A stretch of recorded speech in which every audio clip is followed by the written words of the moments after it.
हरे कृष्णा। आप सभी भक्तों का हार्दिक स्वागत है हमारे कार्यक्रम श्रीमद् भागवत अध्ययन में। इस कार्यक्रम में हम श्रीमद् भागवत का सिलसिलेवार अध्ययन कर रहे हैं, क्रम अनुसार अध्ययन कर रहे हैं। क्रम अनुसार अध्ययन का अर्थ यह है कि हम पहले स्कंद के पहले अध्याय के पहले श्लोक से अपना अध्ययन आरंभ करेंगे और एक सिलसिलेवार तरीके से श्लोक बाय श्लोक, चैप्टर बाय चैप्टर हम आगे बढ़ेंगे और इस प्रकार से क्रम अनुसार उसका अध्ययन करने वाले हैं। तो पिछली कक्षा में हमने यह अध्ययन आरंभ किया था और उस कक्षा में हमने आपको श्रीमद् भागवत के पहले 2 श्लोकों के बारे में चर्चा करी थी। इन श्लोकों का महत्व ये है कि ये मंगलाचरण के श्लोक हैं। इन श्लोकों में श्रील वेद व्यास जी ने मंगलाचरण किया है। मंगलाचरण अर्थात भगवान को प्रणाम किया है और श्रीमद् भागवत के विषय के बारे में स्पष्टता प्रकट की है। तो वैसे तो पहले 3 श्लोक जो हैं वो मंगलाचरण के श्लोक माने जाते हैं, लेकिन हम पिछली कक्षा में केवल 2 ही श्लोकों पर चर्चा कर पाए थे। आज की उसी चर्चा को आगे बढ़ाएंगे तीसरे श्लोक से और पूरा पूरा प्रयास करेंगे कि आज हम पहला अध्याय उसके बाकी सभी श्लोकों को उसका अध्ययन हम लोग कर लें। आज की कुल मिलाकर आज की हमारी ये तीसरी कक्षा है। पिछली कक्षाओं की रिकॉर्डिंग यदि आप देखना चाहें तो हमारा यूट्यूब चैनल है गीता ऑनलाइन स्टडी। उसमें आप प्लेलिस्ट में जाकर श्रीमद् भागवत हिंदी की प्लेलिस्ट में आप पुरानी रिकॉर्डिंग्स देख सकते हैं। आरंभ करेंगे मंगलाचरण प्रार्थनाओं से। ओम अज्ञानतिमिरन्धस्य ज्ञानञ्जनशलाकया चक्षुरुन्मीलितं येन तस्मै श्रीगुरवे नमः। श्रीचैतन्यमनोभीष्टं स्थापितं येन भूतले स्वयं रूपः कदा मह्यं ददाति स्वपदान्तिकम्। वन्देऽहं श्रीगुरोः श्रीयुतपदकमलं श्रीगुरून् वैष्णवांश्च श्रीरूपं साग्रजातं सहगण रघुनाथान्वितं तं सजीवं साद्वैतं सावधूतं परिजनसहितं कृष्ण चैतन्य देवं श्रीराधा कृष्ण पादान् सहगण ललिता श्री विशाखान्वितांश्च। हे कृष्ण करुणा सिंधो दीनबंधो जगत्पते गोपेश गोपिका कांत राधा कांत नमोस्तुते। तप्त कांचन गौरांगी राधे वृंदावनेश्वरी वृषभानुसुते देवी प्रणमामि हरिप्रिये। वाञ्छाकल्पतरुभ्यश्च कृपा सिंधुभ्य एव च पतितानां पावनेभ्यो वैष्णवेभ्यो नमो नमः। जय श्री कृष्ण चैतन्य प्रभु नित्यानंद श्री अद्वैत गदाधर श्रीवासादि गौर भक्त वृंद। हरे कृष्ण कृष्ण कृष्ण हरे हरे, हरे राम राम राम हरे हरे। ओम नमो भगवते वासुदेवाय। ओम नमो भगवते वासुदेवाय। ओम नमो भगवते वासुदेवाय। नारायणं नमस्कृत्य नरं चैव नरोत्तमं देवीं सरस्वतीं व्यासं ततो जयमुदीरयेत्। नष्टप्रायश्व भद्रेषु नित्यं भागवत सेवया भगवत्योत्तमश्लोके भक्तिर्भवति नैष्ठिकी। कृष्णाय वासुदेवाय देवकी नंदनाय च नंदगोपकुमाराय गोविंदाय नमो नमः। चलिए आरंभ करने से पहले संक्षेप में पिछली कक्षा का पुनरावलोकन करेंगे। संक्षेप में पिछली कक्षा में हमने क्या पढ़ा उसके बारे में थोड़ा सा एक बार दोहराएंगे उसको। तो जैसे मैंने आपको बताया कि पिछली कक्षा में हमने श्रीमद् भागवत के पहले स्कंद के पहले अध्याय के प्रथम 2 श्लोकों पर चर्चा की। ये श्लोक जो है वो मंगलाचरण श्लोकों के अंतर्गत आते हैं। किसी भी पुस्तक के आरंभ में जो लेखक है, विशेष रूप से वैदिक पुस्तकें जो होती हैं, वैदिक ग्रंथ जो होते हैं, उनमें मंगलाचरण किया जाता है। मंगलाचरण का मतलब ये है कि पुस्तक के आरंभ में वो मंगल की कामना करते हैं, भगवान से आशीर्वाद की कामना करते हैं। कई बार अपने गुरुजनों से आशीर्वाद की कामना करते हैं। कई बार वे भगवान को, अपने गुरुजनों को प्रणाम करते हैं और कई बार वे मंगलाचरण में अपने पुस्तक का जो उसका मूल विषय है उसके बारे में वहां पर चर्चा करते हैं। तो हमने आपको ये बताया कि जो भागवत का सबसे पहला श्लोक है वो मंगलाचरण में 2 बातें वहां पर वेद व्यास जी करते हैं। एक तो भगवान को नमस्कार करते हैं, ओम नमो भगवते वासुदेवाय, इस प्रकार से। और दूसरा, उस श्लोक में यदि आप देखें तो उन्होंने भगवान को परम सत्य के रूप में प्रस्तुत किया है। परम सत्य अर्थात जिससे सब कुछ आया है, जो हर वस्तु का स्रोत है, उसको परम सत्य कहा जाता है। तो परम सत्य के रूप में उनको उन्होंने प्रस्तुत किया है और ये बताने का प्रयास किया है कि वास्तव में इस पुस्तक में हम इन्हीं परम सत्य, या आप इसको नमस्क्रियात्मक भी कह सकते हैं जिसमें उन्होंने भगवान को प्रणाम किया, और दूसरा आप इसको वस्तु निर्देशात्मक भी श्लोक के रूप में भी समझ सकते हैं जिसमें उन्होंने अपनी पुस्तक के विषय के बारे में बताया है कि वास्तव में इस पुस्तक का विषय क्या है। इस पुस्तक का विषय है परम सत्य भगवान श्री कृष्ण। तो इस मंगलाचरण श्लोक में उन्होंने परम सत्य भगवान श्री कृष्ण पर ध्यान किया है। सत्यम परम धीमहि। तो इस श्लोक में उन्होंने पहले भगवान को प्रणाम किया और फिर भगवान को उन्होंने परम सत्य के रूप में उनकी 7 विशेषताएं यहाँ पर बताई। और विशेषताएं वो कौन कौन सी हैं? वो विशेषताएं इस प्रकार हैं कि परम सत्य जो है वो आदि कारण है, हर वस्तु का उद्गम स्रोत है, जन्माद्यस्य यतः। उसके बाद उन्होंने बताया कि वे हर बात से भौतिक जगत के, आध्यात्मिक जगत के हर कार्य से, हर वस्तु से पूर्णतः अवगत हैं, अभिज्ञ अभिज्ञ। उसके बाद फिर उन्होंने कहा स्वराट। स्वराट अर्थात वे पूर्णतः स्वतंत्र हैं, उन्हें किसी की भी आज्ञा लेने की आवश्यकता नहीं है। और ज्ञान के प्रदाता हैं, तेने ब्रह्म हृदय आदि कवये। उन्होंने ब्रह्मा जी को हृदय के माध्यम से उन्होंने ज्ञान प्रदान किया, ज्ञान के प्रदाता हैं। मोह में डालने वाले हैं, मुह्यंति यत् सूर्यः। मोह में डालने वाले हैं, यानी कि हमने आपको ये समझाया कि बड़े बड़े ऋषि और देवतागण भी, वो भी भगवान की इस माया के प्रभाव में चकित हो जाते हैं। तो उसके बाद फिर भौतिक जगत का आधार है, विनिमयो यत्र तिसर्गो मृषा। भौतिक जगत का आधार है और साथ ही साथ नित्य धाम में अपने निवास करते हैं। तो ये देखिए, कोई भी व्यक्ति यदि कहे कि वो परम सत्य है, तो आप इन 7 विशेषताओं के आधार पर ये तय कर सकते हैं कि वो परम सत्य है कि नहीं है। यदि वो इन 7 विशेषताओं में हर जगह आप टिक मार्क लगाते हैं, सही का निशान लगाते हैं, तो उन्हें परम सत्य कहा जा सकता है, अन्यथा वो परम सत्य नहीं कहे जाएंगे। तो ये तो पहला श्लोक था। और उसके बाद दूसरा श्लोक, इस श्लोक में श्रील वेद व्यास जी ने श्रीमद् भागवत, जो पुस्तक का अध्ययन हम करने वाले हैं, उस भागवत पुस्तक की, उस भागवत पुराण की 7 विशेषताएं यहाँ हमको बताई हैं। और वो 7 विशेषताएं किस प्रकार हैं? देखिए, ये पहले श्लोक में 7 विशेषताएं परम सत्य की हैं, अगले श्लोक में 7 विशेषताएं श्रीमद् भागवत की हैं। तो ये 7 विशेषताएं कौन कौन सी हैं? धर्म प्रोज्जित कैतवो। छद्म धर्मों का बहिष्कार किया गया है, छद्म धर्मों का बहिष्कार किया गया है। तो हमने आपको थोड़ा स्पष्ट किया था यहाँ पर कि धर्म, अर्थ, काम, मोक्ष, ये 4 पुरुषार्थ विशेष रूप से वैदिक साहित्य में बताए गए हैं। लेकिन श्रीमद् भागवत में इन्हीं चारों पुरुषार्थों को एक प्रकार से इनका बहिष्कार किया गया है। और 5वां पुरुषार्थ, जिसे कहते हैं भगवत प्रेम या भगवत प्रीति, उसको स्थापित किया गया है। उसके बाद सर्वोच्च सत्य को स्थापित करने वाला, तो 6 धर्मों, छद्म धर्मों का बहिष्कार किया, सर्वोच्च सत्य को स्थापित किया। सर्वोच्च सत्य क्या है? भगवान कृष्ण ही परम सत्य हैं। भगवान कृष्ण की भक्ति ही वास्तव में एक सर्वोच्च ऐसी विधि है जिससे आप भगवान कृष्ण को प्राप्त कर सकते हैं। और इस भक्ति को करने का हमारा लक्ष्य क्या है? भगवत प्रेम को प्राप्त करना, भगवान की प्रीति को प्राप्त करना। तो ये सर्वोच्च सत्य, ये कहाँ स्थापित किया गया है? इस पुस्तक में स्थापित किया है। देखिए, श्रीमद् भागवत एक ऐसा ग्रंथ है जो वास्तव में लेखक ने अपनी संतुष्टि के लिए लिखा है। श्रीमद् भागवत के लेखक कौन है? श्रील वेद व्यास जी।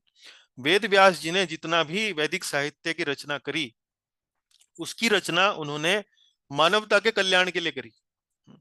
लेकिन श्रीमद् भागवत की रचना उन्होंने किसके लिए करी? उन्होंने स्वयं अपने कल्याण के लिए करी। ये बात आप श्रीमद् भागवत में ही पढ़ेंगे, जब हम 5वें 6वें अध्याय में जब हम आपको भागवत का इतिहास के बारे में उसकी चर्चा वहां पर करेंगे, तो आपको पता लगेगा कि वास्तव में वेद व्यास जी ने श्रीमद् भागवत की रचना क्यों करी। क्योंकि श्री वेद व्यास जी जो थे वो समस्त वैदिक साहित्य की रचना करने के बाद बड़ा व्यथित थे और उनको संतुष्टि का अनुभव नहीं हो रहा था। तो ऐसे में उनके गुरु आते हैं और उनको बताते हैं कि तुम्हें संतुष्टि का अनुभव क्यों नहीं हो रहा है, और यदि तुम श्रीमद् भागवत जैसे ग्रंथ की रचना करोगे तभी वास्तव में तुम्हें संतुष्टि का अनुभव होगा। तो इसलिए ये ग्रंथ अनुपम है। अब ये हम अनुपमता की जो बात कर रहे हैं श्रीमद् भागवत की, ये एक भक्तिमय कारण है। इससे पहले जो हमने सबसे पहली कक्षा में जो हमने आपको श्रीमद् भागवत की अनुपमता के 4 विषय बताए थे, उनमें गैर भक्तिमय कारण थे। लेकिन ये जो कारण है कि श्रीमद् भागवत की रचना वेद व्यास जी ने अपनी संतुष्टि के लिए करी, अन्य किसी और ग्रंथ की उन्होंने रचना अपनी संतुष्टि के लिए नहीं करी, उन्होंने मानवता के कल्याण के लिए करी। तो ये देखिए, ये पहले 2 भागवत पुराण की विशेषता है। तीसरी विशेषता क्या है? शुद्ध हृदय भक्तों द्वारा समझा जा सकता है।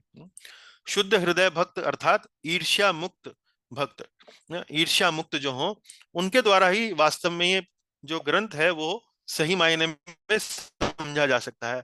तो क्या हमारे जैसे लोग जिनके हृदय में ईर्ष्या का भाव रहता है, क्या हम इस ग्रंथ को नहीं समझ सकते हैं? क्या ये ग्रंथ हमारे लिए लाभदायक नहीं है? नहीं, ऐसा नहीं है। इस ग्रंथ को पढ़ने से जो व्यक्ति ईर्ष्या युक्त है वो ईर्ष्या से धीरे धीरे मुक्त होता है, और जो व्यक्ति ईर्ष्या से मुक्त है वो इस ग्रंथ का वास्तव में संपूर्ण लाभ ले सकता है, पूर्ण रूप से इसको अच्छे से समझ सकता है। हम चूंकि हम ईर्ष्या से युक्त हैं तो संभवतः हम इसको पूर्ण रूप से ना समझें, लेकिन इसके पठन से, इसके पाठन से वास्तव में हम अपनी ईर्ष्या से मुक्ति की ओर बढ़ सकते हैं। धीरे धीरे ये ईर्ष्या का जो हमारा स्तर है वो हमारे भीतर धीरे धीरे कम हो सकता है। अन्य विशेषताएं देखिए, माया को वास्तविकता से पृथक करने वाला और सर्व कल्याणकारी। तो माया वास्तव में क्या है?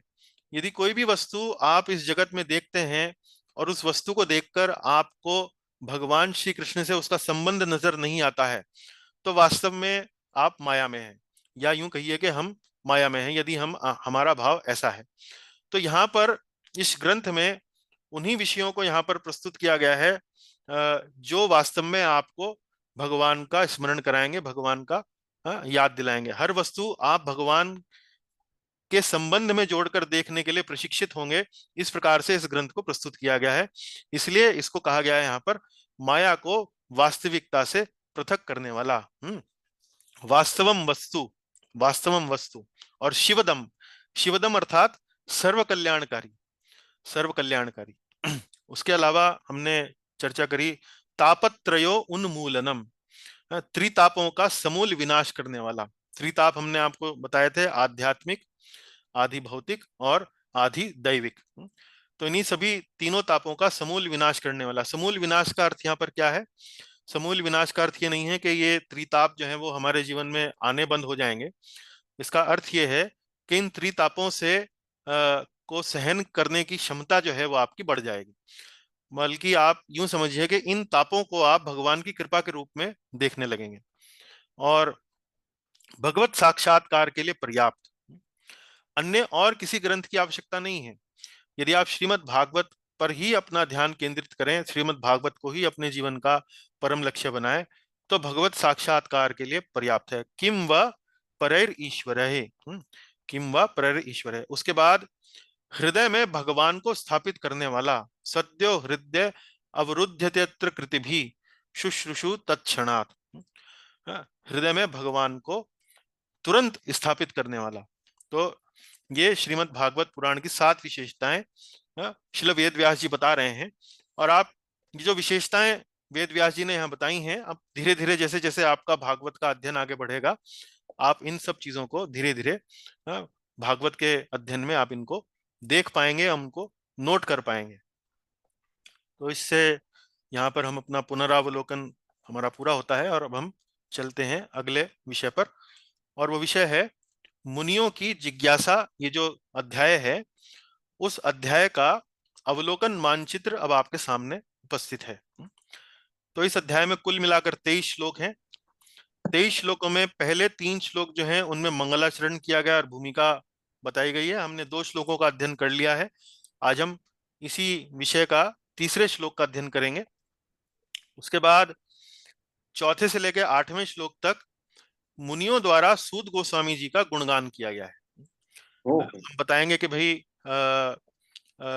श्रीमद् भागवत जब आरंभ होती है तो उसमें उसकी पृष्ठभूमि क्या है, उसका बैकग्राउंड क्या है ना? वो जो स्टेज है वो कैसे सेट होता है, उसके बारे में चौथे से लेकर 8वें श्लोक में वो चर्चा की गई है। फिर 9वें से लेकर 23वें श्लोक तक वो जो 6 प्रश्न हैं, श्रीमद् भागवत जो है वास्तव में प्रश्न और उत्तर इस प्रकार से इसकी चर्चा की गई है। जैसे श्रीमद् भगवत गीता है, उसमें अर्जुन प्रश्न पूछते हैं, भगवान उत्तर देते हैं, फिर प्रश्न पूछते हैं, फिर उत्तर देते हैं। लेकिन श्रीमद् भागवत में कई कई लोग प्रश्न पूछते हैं और फिर उसके उत्तर भी कई कई लोग देते हैं। जैसे पहले चर्चा शुरू होगी सूत गोस्वामी जी की और नैमिषारण्य में उपस्थित जो ऋषिगण हैं, वहां नैमिषारण्य के ऋषिगण 6 प्रश्न पूछेंगे और सूत गोस्वामी उनका उत्तर देंगे। उसके बाद फिर से ये जो ऋषिगण हैं उनसे प्रश्न पूछेंगे और फिर सूत गोस्वामी उनका उत्तर देंगे। उसके बाद फिर वे प्रश्न पूछेंगे। इस बार सूत गोस्वामी स्वयं उत्तर नहीं देंगे, बल्कि वो कहेंगे कि जी पहले ये प्रश्न पूछा गया था, ये प्रश्न पूछा था परीक्षित महाराज ने और उसका उत्तर दिया था सुखदेव गोस्वामी ने। तो मैं आपको उस संवाद के लिए, संवाद की चर्चा मैं आपके सामने करता हूं कि वो संवाद कैसे हुआ था। तो पहले एक संवाद चल रहा है, उस संवाद में दूसरा संवाद का उदाहरण देते हुए फिर दूसरा संवाद शुरू हो जाता है। फिर उसी संवाद में जो दूसरा संवाद शुरू हुआ है उसका किसी और तीसरे संवाद का उदाहरण देते हुए फिर और तीसरा संवाद शुरू हो जाता है। तो जैसे मैथमेटिक्स में या गणित में एक सेट होता है, फिर उसका एक सब सेट होता है और सब सेट का सब सेट होता है। जैसे गणित में आप ब्रैकेट लगाते हैं, फिर ब्रैकेट के अंदर ब्रैकेट लगाते हैं, फिर उसके अंदर एक ब्रैकेट लगाते हैं। इस तरह से एक संवाद शुरू होगा, फिर उसके अंदर एक और संवाद आ जाएगा, फिर एक और संवाद आ जाएगा। इस प्रकार से संवादों की श्रृंखला जो है वो आपको श्रीमद् भागवत पुराण में आपको देखने को मिलेगी। पूजा माता जी का फोन। हाँ माँ कोई चर्चा। चलिए आगे देखते हैं। अब हम आते हैं आज के श्लोक पर, तीसरे श्लोक पर। तो तीसरा श्लोक भी ये मंगलाचरण का ही है। अब इस श्लोक में वास्तव में क्या बताया गया है? इस श्लोक में वास्तव में श्रील वेद व्यास जी जो हैं अपने पाठक को, श्रीमद् भागवत महापुराण के पाठक को बड़ा मधुरता से ये बताते हुए कि श्रीमद् भागवत जो है बड़ा मधुर ग्रंथ है, एक प्रकार से उसका प्रचार करते हुए, एक प्रकार से उसका एडवर्टाइजमेंट करते हुए वो अपने पाठक को आमंत्रित करते हैं कि आओ, आओ इस ग्रंथ को पढ़ो, आओ इस ग्रंथ का आनंद उठाओ। तो वो कैसे इसको करते हैं उसको हम इस श्लोक के माध्यम से देखेंगे। तो सबसे पहले तो इस श्लोक को पढ़ने से पहले मैं ये बताऊंगा कि ये श्लोक वास्तव में किस छंद में लिखा गया है। तो ये पहले 2 श्लोक कौन से छंद में है आपने पढ़ा, आपने अभ्यास भी किया, वो है शार्दूल विक्रीडितम छंद। 19 अक्षरों का छंद है, 12 + 7, 12 अक्षरों के बाद यति आती है, यति मतलब ठहराव, उसके बाद बाकी के 7 अक्षर पढ़े जाते हैं। इस तरह से चारों चरणों को पढ़ते हैं हम। ये जो श्लोक लिखा गया है, ये श्लोक लिखा गया है द्रुत विलंबित छंद में। इसमें प्रत्येक चरण में 12 अक्षर है, 12। तो गिनेंगे एक बार, 1 2 3 4 5 6 7 8 9 10 11 और 12। इस प्रकार से आप चारों चरणों में गिनेंगे तो 12 12 अक्षर मिलेंगे। 12 अक्षरों के जो छंद हैं वो कई हैं, बहुत सारे हैं, लेकिन हर छंद की एक विशेषता होती है। उन विशेषताओं को समझने के लिए, उन बारीकियों को समझने के लिए हम अलग से कक्षाएं जो है, अपनी जो श्लोक स्मरण की जो कक्षाएं हैं उनमें ही आपको धीरे धीरे ये जानकारी देंगे। पर इस छंद को कैसे पढ़ा जाता है वो मैं आपको थोड़ा सा समझाना चाहूंगा। निगम कल्पतरोर्गलितं फलम सुखमुखादमृतद्रव संयुतम पिबत भागवतं रसमालयम् मुहुरहो रसिका भुवि भावुकाः। निगमकल्पतरोर्गलितं फलं सुखमुखादमृतद्रव संयुतं पिबत भागवतं रसमालयम् मुहुरहो रसिका भुवि भावुकाः। इस प्रकार से इसको पढ़ा जाएगा। इसको द्रुत विलंबित कहा जाता है। द्रुत विलंबित का अर्थ क्या हुआ? द्रुत मतलब आरंभ में बड़ी तेजी से जाता है, और विलंबित मतलब अंत में थोड़ा सा आराम से ये आगे बढ़ता है। जैसे कोई सड़क पर आप जा रहे हैं और सड़क पर कोई ढलान आती है और फिर चढ़ाई आती है। तो ढलान आती है, आप तेजी से नीचे जाते हैं, जब चढ़ाई आती है तो धीरे धीरे ऊपर जाते हैं। निगम कल्पतरोर गलितम फलम सुख मुखादम रद्रप संयुतम, इस तरह से पहले तेजी से जाएगा, फिर धीरे धीरे जाएगा। द्रुत विलंबित, द्रुत का मतलब तेज, और विलंबित मतलब विलंब से ये शब्द आया है, विलंबित का मतलब धीरे धीरे। अब हम इस श्लोक के अर्थ पर थोड़ा सा प्रकाश डालते हैं। निगम कल्प तरोर गलितम फलम। तो यहाँ शब्दों पर ध्यान दें। निगम, निगम बोलते हैं वैदिक साहित्य को। कल्पतरोर, कल्पतरोर बोलते हैं कल्पतरु। कल्पतरु मतलब जो ऐसा वृक्ष जो हमारी समस्त इच्छाओं को पूरा करता हो, उसको कल्पतरु बोलते हैं। गलितम फलम, गलितम फलम अर्थात पका हुआ फल। गलितम अर्थात पका हुआ। एक तो कच्चा होता है फल और एक पका हुआ होता है। तो कच्चे फल में वो स्वाद नहीं आता है, पके हुए फल में वास्तव में स्वाद आता है? कच्चा फल धीरे धीरे धीरे धीरे समय के साथ वो पूर्ण रूप से अपने आप को प्रकट करता है, और उसमें पूरा स्वाद जो है, यदि किसी फल का आपको लेना हो तो वो पके हुए फल में आता है। तो भागवतम को यहाँ पर निगम कल्पतरोर गलितम फलम, अर्थात वैदिक कल्प वृक्ष का पका हुआ फल। वैदिक कल्प वृक्ष का पका हुआ फल। तो वैदिक कल्प वृक्ष, वैदिक कल्प वृक्ष क्यों कहा गया है? वेदों को यहाँ पर कल्प वृक्ष क्यों क्या कहा गया है? क्योंकि वेद जो थे वो वास्तव में एक ऐसा ग्रंथ है जिनसे आप अपनी समस्त भौतिक इच्छाएं तथा आध्यात्मिक इच्छाएं दोनों की पूर्ति कर सकते हैं। दोनों, भौतिक इच्छाएं और आध्यात्मिक इच्छाएं। तो भौतिक इच्छाओं का उदाहरण क्या लेंगे? जैसे वेदों का एक भाग है, वेदों का एक भाग है जो स्वास्थ्य के लिए, वेदों का एक भाग जो हम उपयोग करते हैं, जिसको आयुर्वेद कहा जाता है। तो आयुर्वेद के माध्यम से आप अपना स्वास्थ्य जो है वो ठीक रख सकते हैं। ये वेदों का ही एक भाग है। तो ये एक एक उदाहरण हो गया कैसे वेद जो है हमारी भौतिक समस्याओं का भी समाधान प्रस्तुत करते हैं। और वेदों में उपनिषद हैं, भगवत गीता है, और अनेक अनेक अन्य पुराण हैं, अनेक ग्रंथ हैं, जिनसे आप आध्यात्मिक विषयों के बारे में भी जानकारी ले सकते हैं। तो इसलिए वेदों को यहाँ पर कल्प वृक्ष कहा गया है, जिनसे आप अपनी भौतिक तथा आध्यात्मिक दोनों इच्छाएं पूरी कर सकते हैं। हर प्रकार का ज्ञान देने वाला है। किंतु इसको वेदों का पका हुआ फल कहा गया है। पका हुआ फल। तो इस पर चर्चा हमने पिछले श्लोक में करी है। जैसे हमने आपको बताया धर्म प्रोज्जिता कैतवोत्र परमो। हमने आपको बताया धर्म, अर्थ, काम और मोक्ष।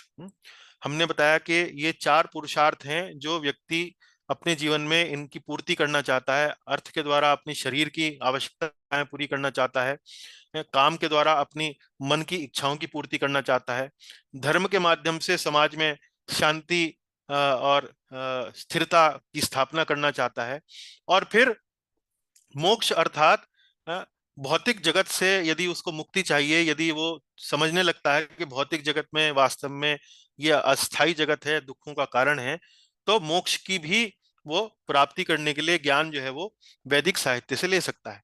लेकिन इन चारों को करने के बाद भी वास्तव में कोई भी मनुष्य, कोई भी जीव जो है वो पूर्ण रूप से संतुष्ट नहीं हो सकता है। धर्म, अर्थ, काम और यहाँ तक कि मोक्ष, जब यदि कोई व्यक्ति मोक्ष प्राप्ति करने के बाद भी पूर्ण संतुष्टि का अनुभव नहीं कर सकता है, तो वास्तव में पूर्ण संतुष्टि का अनुभव कैसे हो सकता है? तो उसका उत्तर जो है वो श्रीमद् भागवत में दिया गया है। पूर्ण संतुष्टि कब मिलती है? पूर्ण संतुष्टि मिलती है भगवत प्रेम से, भगवान की प्रीति से।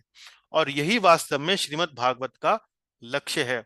और यही पका हुआ फल, गलितम फलम, यही इस पके हुए फल का अर्थात अर्थ है। यानी कि ये जो श्रीमद् भागवत जो ग्रंथ है, ये आपको परम सत्य के बारे में जानकारी देता है। परम सत्य को आप कैसे प्राप्त कर सकते हैं उस विधि के बारे में आपको बताता है। और उस विधि को प्राप्त करने के बाद, उस विधि को बिल्कुल साधने के बाद आप भगवान की जो प्रीति प्राप्त करते हैं उस लक्ष्य के बारे में भी आपको बताता है। तो इसलिए इसको पका हुआ फल कहा गया है। अन्य जो ग्रंथ हैं वैदिक साहित्य के, वो आपको इस परम लक्ष्य के बारे में नहीं बताते हैं, इसलिए उनको पका हुआ फल नहीं कहा जाएगा, वो थोड़े से कच्चे हैं। लेकिन श्रीमद् भागवतम वास्तव में पका हुआ फल है। सुख मुखाद, और ये श्रीमद् भागवत, ये जो ग्रंथ है वो आप किनके मुखारविंद से सुनने वाले हैं? तो एक जो वक्ता हैं इस भागवत ग्रंथ के, जो आप पढ़ देखेंगे, वो है सुखदेव गोस्वामी।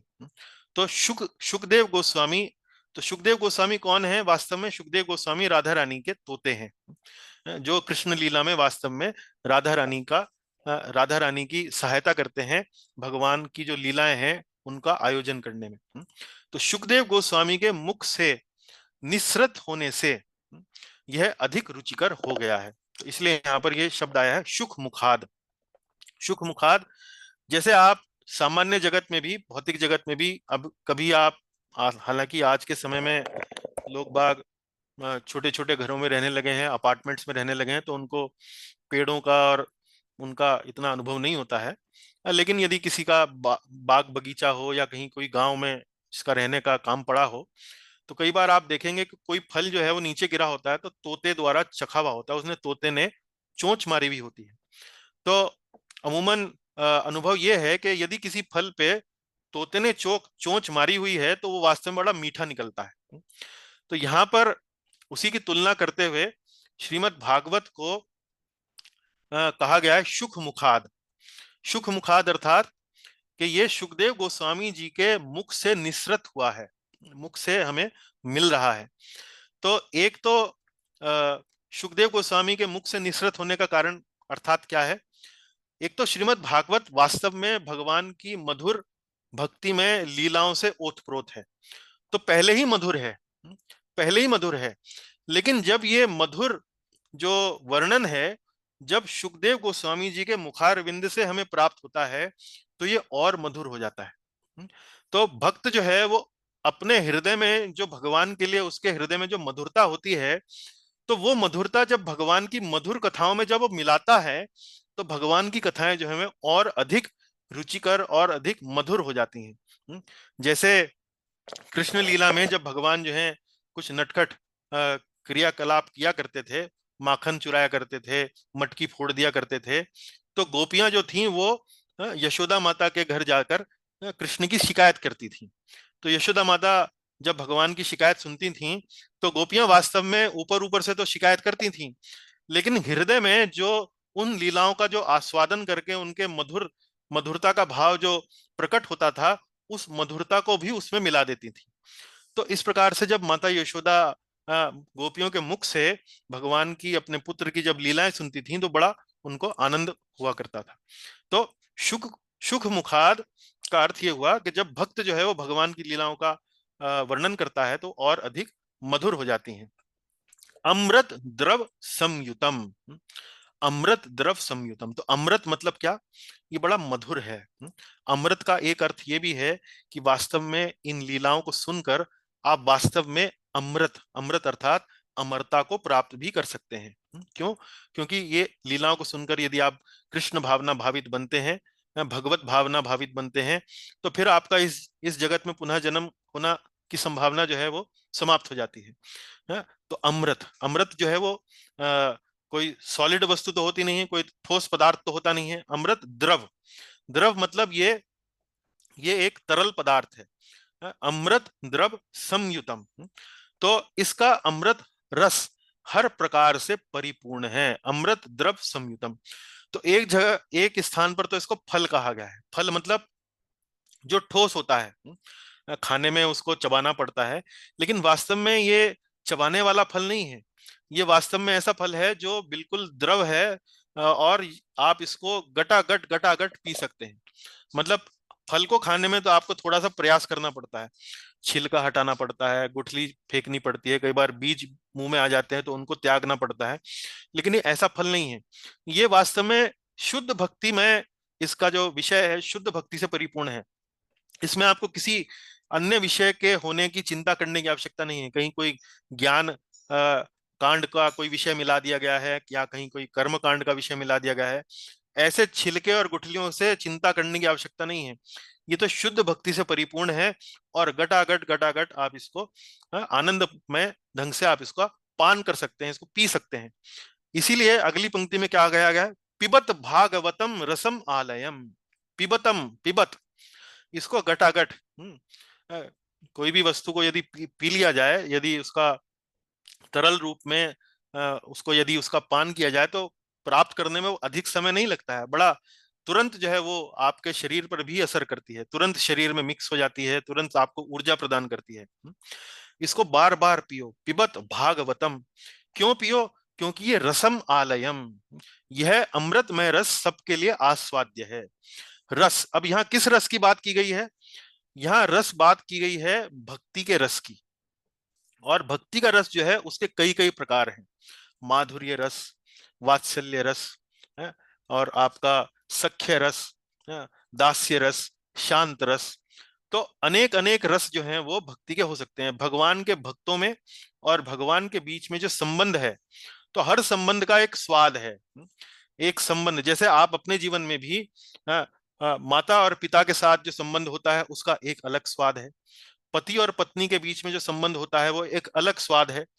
मित्रों के बीच में जो संबंध होता है उसका अलग स्वाद है। इसी प्रकार से भगवान और भक्तों के बीच में जो 5 प्रकार के संबंध हैं, सबका अलग अलग स्वाद है। तो उन सभी रसों का स्वाद जो है वो आप इस श्रीमद् भागवत में आप प्राप्त कर सकते हैं। जैसे बाजार में कोल्ड ड्रिंक आते हैं, तो कोल्ड ड्रिंक कोई फैंटा आता है, कोई कोका कोला आता है, कोई फ्रूटी आती है। उसके अलावा आजकल तो लीची के आने लगे हैं, कोकोनट के आने लगे हैं, बहुत अनेक अनेक प्रकार के जूस आने लगे हैं। तो श्रीमद् भागवत में क्या है कि वो एक ऐसी पुस्तक है जिसमें आप भक्ति के तमाम रस जो आप जिनका वर्णन किया जाता है, वो सारे रस जो हैं यहाँ पर उपस्थित हैं। तो इसलिए ये बड़ा मधुर ग्रंथ है। और अब अंत में मुहुर, मुहुर अर्थात बार बार, मुहुश्चुंबितम, जैसे आपने दामोदर अष्टकम में पढ़ा होगा, मुहुर, मुहुश्चुंबितम, माता यशोदा जो है भगवान श्री कृष्ण का मुख जो है बार बार उसका चुम्बन कर रही हैं। तो मुहुर, मुहुर मतलब बार बार, बार बार इस रस को पियो। इस प्रकार से शिल वेद व्यास जी इस भागवत ग्रंथ का एक प्रकार से एडवर्टाइजमेंट कर रहे हैं, उसका एक प्रकार से प्रचार प्रसार कर रहे हैं, और आपको इस बात को इसका आस्वादन करने के लिए आमंत्रित कर रहे हैं। अहो रसिका भुवि भावुका, अहो, आओ, हे विज्ञ एवं भावुक जनों, रसिका भुवि भावुका, जो कृष्ण भावना में के सागर में यदि आप गोता लगाना चाहते हैं, तो ऐसे रसिक जनों को हाँ आमंत्रित कर रहे हैं वेद व्यास जी के, आप आए और इसका आस्वादन करें। तो ये है श्रीमद् भागवत का तीसरा श्लोक। तो आप ये समझिए कि यहाँ पर मंगलाचरण समाप्त होता है। पहले 3 श्लोक जो है मंगलाचरण के हैं, जिसमें श्रील वेद व्यास जी ने श्रीमद् भागवत का वस्तु निर्देश किया है, यानी कि इसका जो विषय है वो भगवान श्री कृष्ण है, परम सत्य भगवान श्री कृष्ण है।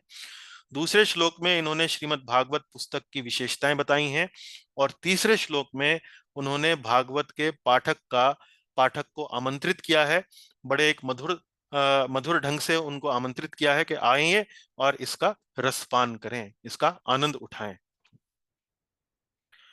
तो हम चलते हैं आगे। अब आगे श्रीमद् भागवत की कथा जो है वो आरंभ होती है। अब यहाँ पर थोड़ा सा स्टोरी लाइन है, मतलब कहानी है, जिसमें हम इतना अधिक समय नहीं बिताएंगे। थोड़ा थोड़ा आपको उसकी विशेषता, श्लोक की और ग्रंथ की विशेषता आपको बताते हुए तेजी से थोड़ा आगे बढ़ेंगे। तो यहाँ पर इतना समय नहीं बिताएंगे। कहीं कहीं हम आपको जो श्लोक महत्वपूर्ण है, जिन श्लोकों में कुछ संस्कृत के महत्वपूर्ण शब्द हैं जहां पर आपका ध्यान आकर्षित करने की आवश्यकता है, वहां संस्कृत का श्लोक भी पढ़ेंगे और उसके बारे में वर्णन भी करेंगे, लेकिन हर जगह नहीं करेंगे, क्योंकि हर जगह आवश्यकता नहीं है। तो यहाँ पर अब हम आमंत्रित करेंगे किसी भक्त को। निधि माता जी, आप प्रयास करना चाहेंगी पढ़ने का? पहले चौथा श्लोक जो है उसका जो यहाँ पर हमने लिखा है उसको पढ़ें आप जरा।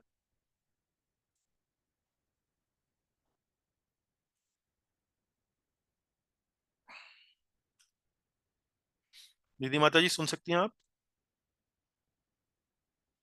हरे कृष्णा प्रभु जी, मैं पढ़ूं। हाँ जी, आप पढ़ें। हाँ एक बार नैमिषारण्य में शौनक आदि श्री ऋषिगण 1000 वर्षों तक चलने वाले यज्ञ को संपन्न करने के उद्देश्य से एकत्र हुए। हाँ, पांचवा ही पढ़। एक एक करके पढ़ें आप। उसके बाद फिर हम अगला पांचवा, जब मैं आपसे कहूं तो पांचवा पढ़िएगा जी। एक बार नैमिषारण्य में शौनक आदि ऋषिगण 1000 वर्षों तक चलने वाले यज्ञ को संपन्न करने के उद्देश्य से एकत्र हुए। अब यहाँ देखिए, दो तीन बातें ध्यान देने वाली हैं। पहली बात तो यहाँ पर स्थान की महत्व के बारे में बताया गया है कि स्थान कौन सा है, नैमिषारण्य। तो नैमिषारण्य जो स्थान है उसके बारे में बताया जाता है कि ये बड़ा एक पवित्र स्थान है। इस स्थान पर यदि हम जाकर कथा कीर्तन इत्यादि करते हैं तो आप वास्तव में हमारे हृदय के अंदर जो भी विकार हैं वो दूर हो जाते हैं, हमारा हृदय जो है वो शुद्ध हो जाता है।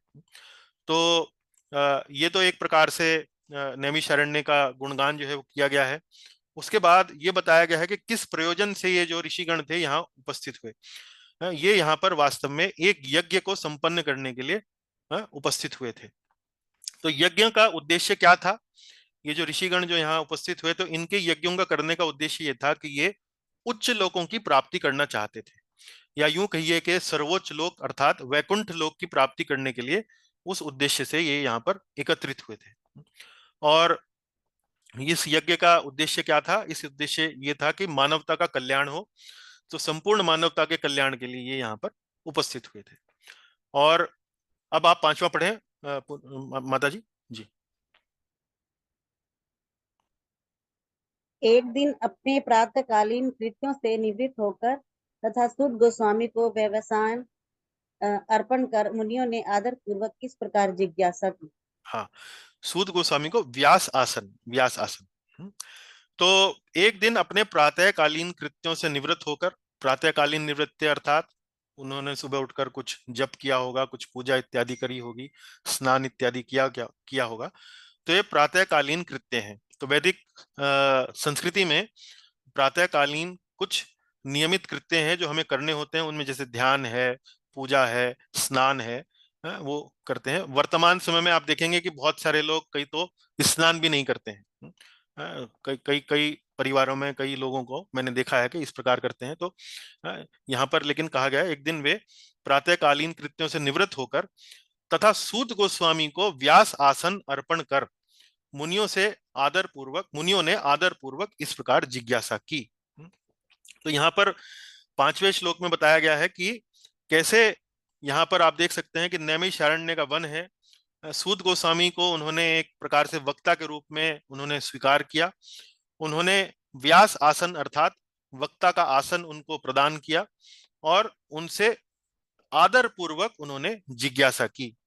तो प्रश्न पूछना भी वास्तव में वैदिक साहित्य में एक शिष्टाचार के माध्यम से किया जाता है, आदर पूर्वक।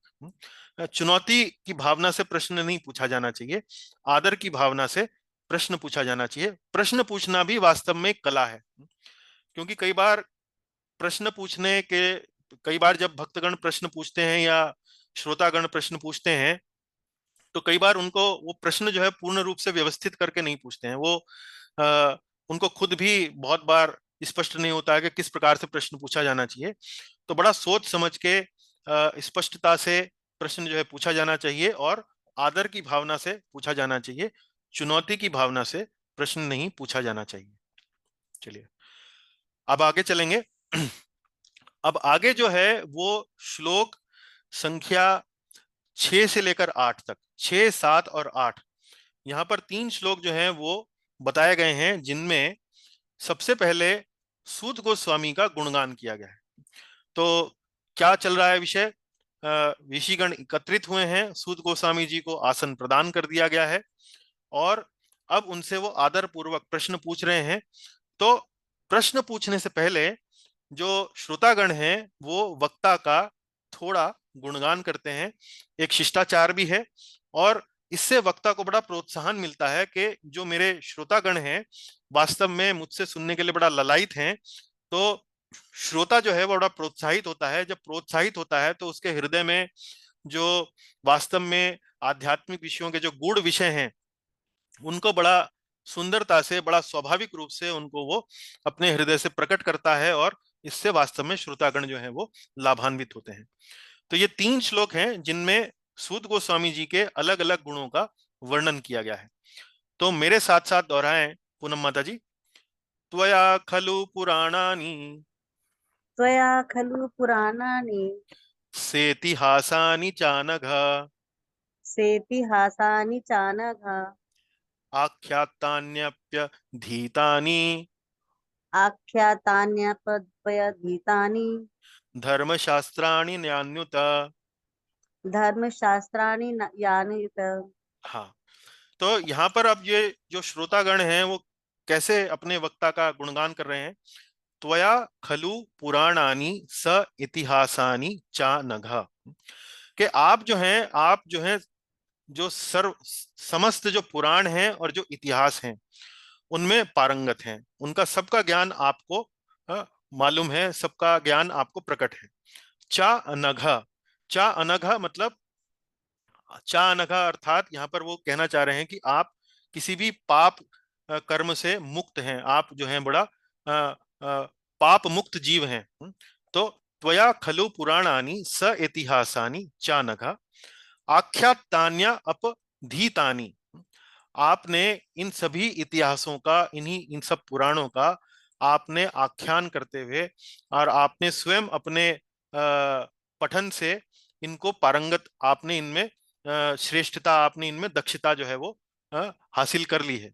आख्यातान्य अप्यधीतानि, आख्यातान्य अप्यधीतानि धर्मशास्त्राणि यान्विता। तो ये जो सभी धर्मशास्त्र हैं जिनमें पुराण और इतिहास हैं, आपने उन सब में महारत हासिल है, आपको उन सब में आप पारंगत हैं।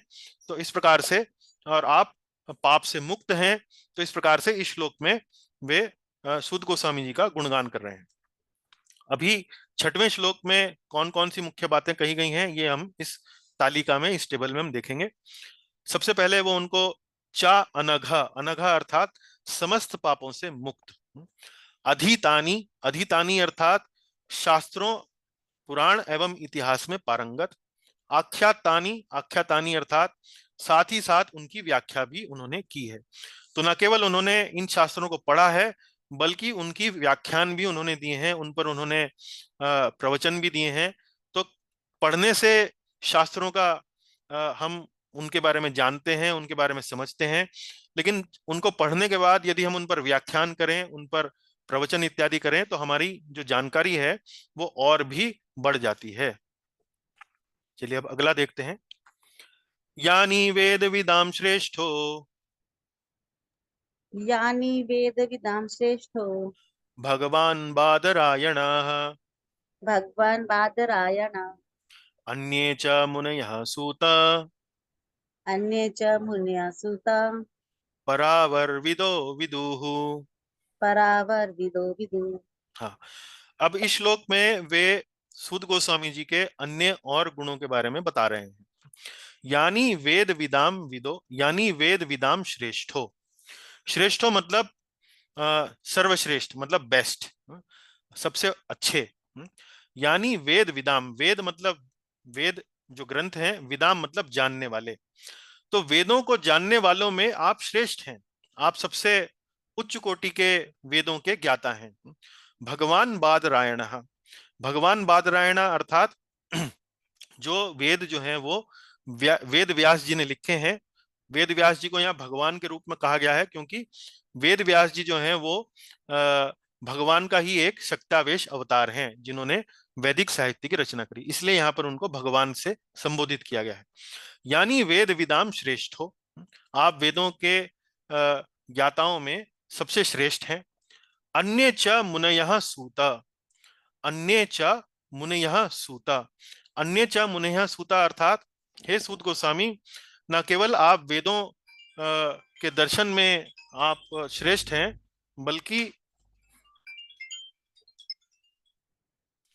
बल्कि आपने वास्तव में वेदों पर आधारित करके जो अन्य दर्शन हैं, जैसे कई दर्शन हैं, जैसे पतंजलि जी ने योग दर्शन दिया है ना, उसके अलावा सांख्य दर्शन भी दिया गया है। इस तरह से भारतीय साहित्य में आप देखेंगे तो षड दर्शनों की व्याख्या जो है वह अलग अलग ऋषियों मुनियों ने की है, जिनमें पतंजलि हो गए, कपिल हो गए, कणाद हो गए, गौतम हो गए, इस प्रकार से अनेक अनेक मुनि हैं।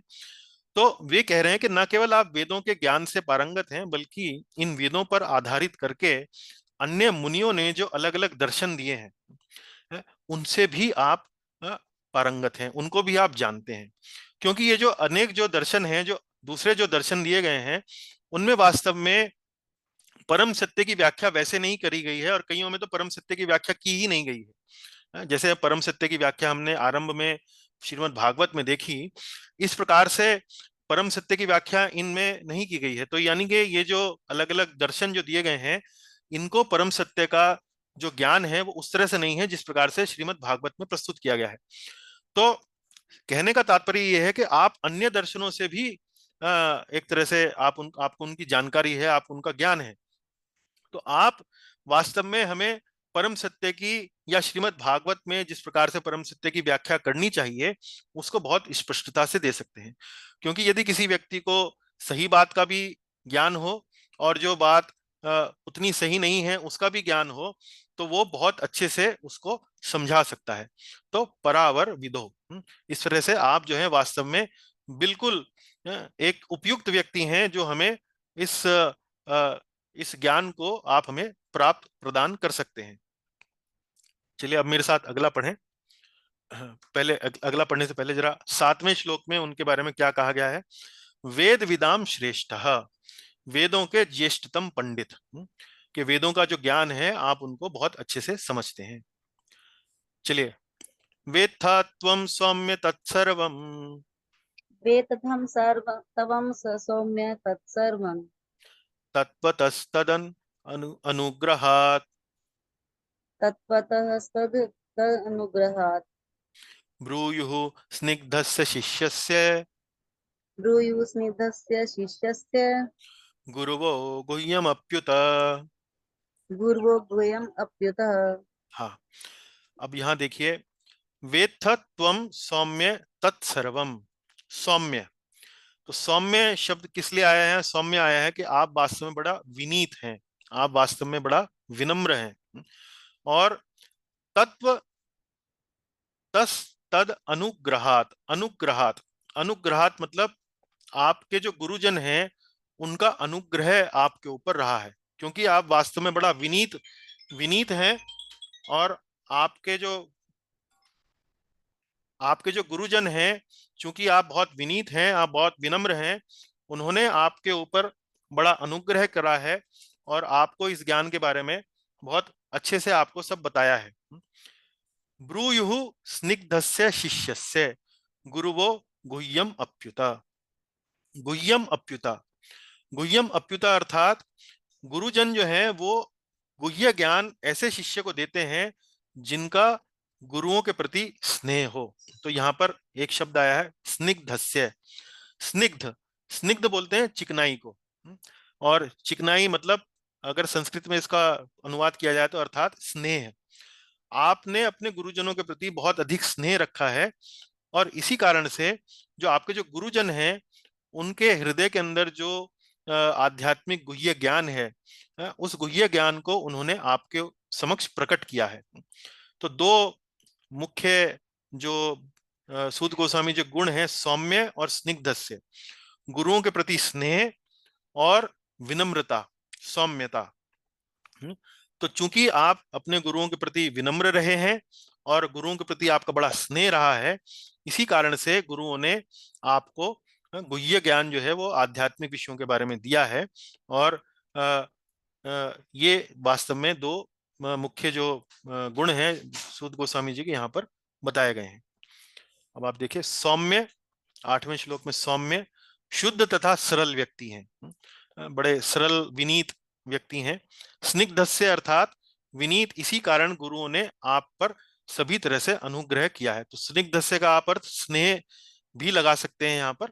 तो इसी कारण गुरुओं ने आप पर सभी तरह से अनुग्रह किया है। तो कहने का भाव ये है कि शास्त्रों को यदि हमें समझना हो तो केवल शास्त्रों के अध्ययन से, केवल शास्त्रों के जानकारी से हम शास्त्र नहीं समझ सकते हैं। शास्त्रों को यदि हमें समझना हो तो वास्तव में गुरुजन की संतुष्टि भी आवश्यक है। गुरुजन जब संतुष्ट होते हैं, गुरुजन जब हमारे से प्रसन्न होते हैं, तो वे हमें आशीर्वाद देते हैं, और उस आशीर्वाद के माध्यम से वास्तव में शास्त्र के जो गुह्य, जो इस प्रकार के जो कठिन और जटिल विषय होते हैं, वो भगवान की कृपा से हमारे को समझ में आते हैं, हमें वास्तव में उनकी स्पष्टता हो जाती है। तो ये वास्तव में मुख्य रूप से सूत गोस्वामी जी के गुणों का वर्णन किया गया है यहाँ पर।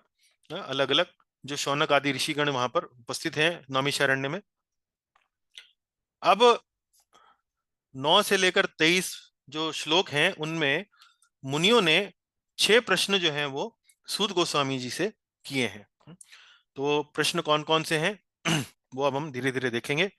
यहाँ पर 9 से लेकर 12 श्लोकों का हमने बड़ा संक्षेप में वर्णन यहाँ किया गया है। बड़ा विस्तार से नहीं किया गया है, क्योंकि आवश्यकता नहीं है, क्योंकि उनमें और बहुत ज्यादा अधिक विषय इस तरह का समझने की आवश्यकता नहीं है। तो यहाँ बड़ा संक्षेप में प्रश्न लिखे गए हैं। माता जी 9वां पढ़िए आप जरा। जन साधारण का समग्र एवं परम कल्याण किसमें है? तो सबसे पहला प्रश्न वो पूछते हैं कि कृपया करके हमें बताएं कि जन साधारण का समग्र एवं परम कल्याण किसमें है। तो 2 शब्द यहाँ पर महत्वपूर्ण है, समग्र एवं परम। समग्र मतलब पूरा। ऐसा नहीं है कि जी आपने जो बात बताई उसमें कुछ तो कल्याण हुआ लेकिन कुछ रह गया। तो ऐसी कोई बात ना बताएं जिनमें आधा अधूरा कल्याण हो, ऐसा बात बताएं जिनमें समग्र कल्याण हो, पूरा हो और परम हो। परम अर्थात उससे ऊंचा कल्याण और कोई ना हो। तो समग्र एवं परम कल्याण किसमें है, यानी कि वही बताएं जो सर्वश्रेष्ठ है। क्यों ऐसा वो क्यों कह रहे हैं कि देखिए आपने तमाम वेद, इतिहास, पुराण पढ़े हैं, तो हम यहाँ पर वास्तव में आपसे ये नहीं जानना चाह रहे हैं कि आपने तमाम तमाम वेदों, पुराणों, इतिहासों में क्या पढ़ा है। उनका जो निचोड़ है, केवल वही जो है वो हमें बता दें। क्योंकि अब जो है ये कलयुग आरंभ हो चुका है। कलयुग में मनुष्य की बुद्धि जो है बड़ी छोटी है, उसकी समझने की शक्ति जो है बड़ी कम है। इसलिए केवल वही विषय बताएं जो संक्षेप में बताएं, जो समग्र कल्याण करते हो और जो परम कल्याण करते हो। तो आगे चलकर वास्तव में हमें ये बताया जाएगा कि वास्तव में ये निचोड़ क्या है। ये वास्तव में निचोड़ है भगवत प्रेम। ये निचोड़ स्वर्ग की प्राप्ति नहीं है, ये निचोड़ मोक्ष नहीं है। जैसे मैंने आपको आरंभ में बताया, धर्म, अर्थ, काम और मोक्ष। तो श्रीमद् भागवत में आप देखेंगे कि ये एक ऐसा ग्रंथ है जिसमें मोक्ष को भी तुच्छ बताया गया है और केवल भगवत प्रेम को, केवल भगवत प्रीति को ही सर्वश्रेष्ठ बताया है। तो ये भगवत प्रीति ही वास्तव में समग्र एवं परम कल्याण है। इसका उत्तर आपको आगे चलकर मिलेगा, पर यहाँ पर केवल प्रश्न पूछा गया है। 10वां पढ़ें। कलयुग कलयुग के के, लोगों के गुण। हाँ अब मेरे साथ दोहराएं ये श्लोक।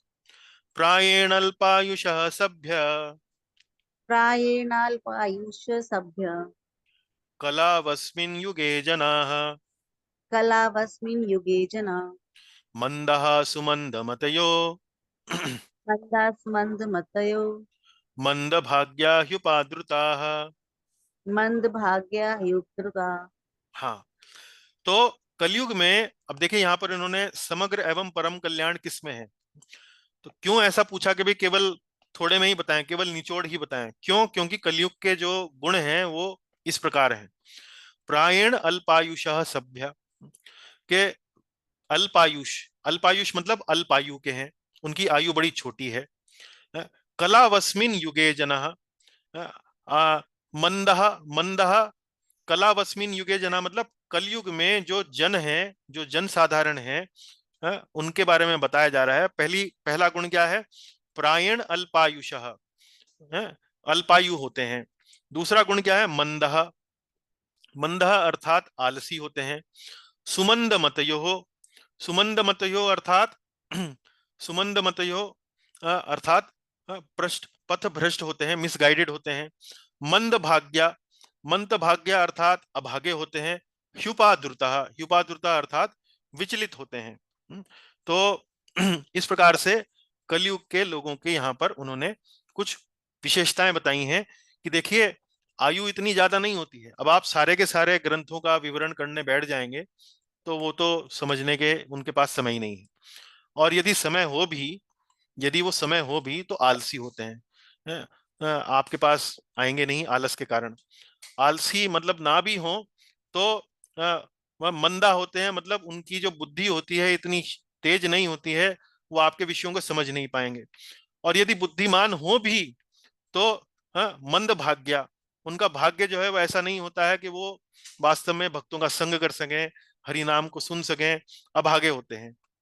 और यदि ये सारे गुण हो भी, आयु भी अच्छी हो, आलसी भी ना हो, बुद्धिमान भी हो, अभागे भी ना हो, तो ह्युपाद्रुता, लड़ने झगड़ने की प्रवृत्ति रहती है। तो ऐसे लोगों को यदि हमें वास्तव में संक्षेप में बताना हो और छोटी में सब कुछ बताना हो तो ऐसा काम कीजिए, वरना कलयुग के लोगों के लिए वास्तव में कल्याणकारी नहीं होगा। तो आप देख सकते हैं कि जो 6 प्रश्न ये जो मुनिगण पूछ रहे हैं वो बड़ा सोच समझ के, बड़ा विचार करके ये 6 प्रश्न जो हैं वो अपने वक्ता सूत गोस्वामी जी के समक्ष प्रस्तुत कर रहे हैं। चलिए आगे पढ़ें, 11वां पढ़ें। समस्त शास्त्रों का सार चुनकर सभी जीवों के कल्याण के लिए समझाएं। हाँ, जैसे कि यहाँ हमने आपको बताया कि समग्र एवं परम कल्याण, तो यही बात यहाँ पर भी कह रहे हैं, समस्त शास्त्रों का सार चुनकर। सब कुछ ना आप डिस्क्रिप्शन ना पूरा ज्यादा डिस्क्रिप्शन ना दें, समस्त शास्त्र जो आपने पढ़े हैं, आपने उन पर मनन किया है, आपने उन पर चिंतन किया है, उसका सार चुने और सभी जीवों के कल्याण के लिए समझाएं। अब यहाँ यदि आप विश्वनाथ चक्रवर्ती ठाकुर जी की भाष्य पढ़ते हैं, टीका पढ़ते हैं, तो यहाँ वो बता रहे हैं कि समस्त जीवों को कल्याण की विधि बताएं। विधि बताएं, तो विधि क्या है? वास्तव में विधि है श्रवण, कीर्तन और स्मरण। ये जो आगे चलकर श्रीमद् भागवत में बताया जाएगा वो विधियां कौन सी हैं? श्रवण, कीर्तन और स्मरण। तो समस्त शास्त्रों का सार चुनकर वे क्रियाकलाप बताएं। यदि वो जीव उन क्रियाकलापों को करें तो वास्तव में परम कल्याण उनका हो जाए। तो परम कल्याण के लिए विधियां कौन कौन सी हैं? वो है वास्तव में भगवान श्री कृष्ण का श्रवण, उनका कीर्तन और उनका स्मरण। तो ये उत्तर तो यहाँ नहीं दिया गया है, उत्तर मैं आपको अपनी तरफ से बता रहा हूं क्योंकि आगे चलकर ये उत्तर दिया जाएगा, ताकि आपको प्रश्न के साथ साथ उत्तर भी अभी मिल जाए, लेकिन आगे चलकर जब आप पढ़ेंगे तब आपको और स्पष्ट हो जाएगा कि उत्तर कहाँ दिया गया है। अगला प्रश्न पढ़ें। भगवान देवकी के गर्भ से वसुदेव के पुत्र के रूप में किस प्रयोजन से प्रकट हुए? हाँ, भगवान देवकी के गर्भ से वसुदेव के पुत्र के रूप में किस प्रयोजन से प्रकट हुए? कि भाई इन्होंने, ऐसा लगता है इनके प्रश्न से ऋषियों के, कि ये वास्तव में भगवान कृष्ण के भक्ति के बारे में संभवतः पहले से इनको थोड़ा बहुत ज्ञान है कि वास्तव में भगवान कृष्ण के बारे में श्रवण करना, उनकी कथाओं का कीर्तन इत्यादि करना, ये वास्तव में बड़ा परम कल्याणकारी विषय है। तो इसलिए यहाँ वो अपना प्रश्न इस प्रकार पूछ रहे हैं कि भगवान देवकी के गर्भ से वसुदेव के पुत्र के रूप में किस प्रयोजन से प्रकट हुए? प्रयोजन क्या था, आए क्यों? इसका उत्तर भी आपको श्रीमद् भागवत में मिलेगा आगे चलकर, लेकिन वो उत्तर क्या है वो मैं आपको अभी प्रस्तुत कर देता हूं। वास्तव में भगवान के प्रकट होने का उद्देश्य होता है जीवों को अपनी लीलाओं के माध्यम से आकर्षित करना। क्यों आकर्षित करना? ताकि उन लीलाओं के माध्यम से जब वे आकर्षित हों तो भगवान की कथा सुने, भगवान का कथाओं का कीर्तन करें, भगवान का स्मरण करें और अपनी चेतना को, जो भौतिक जगत में लिप्त है, उस चेतना को भगवत भावना भावित बनाएं, उस चेतना को कृष्ण भावना भावित बनाएं। क्यों? क्योंकि उस चेतना को कृष्ण भावना भावित बनाने से ही उनका परम कल्याण संभव है। और परम कल्याण क्या है? परम कल्याण है भगवत धाम की प्राप्ति, परम कल्याण है भगवत प्रेम की प्राप्ति, परम कल्याण है भगवान की प्रीति की प्राप्ति।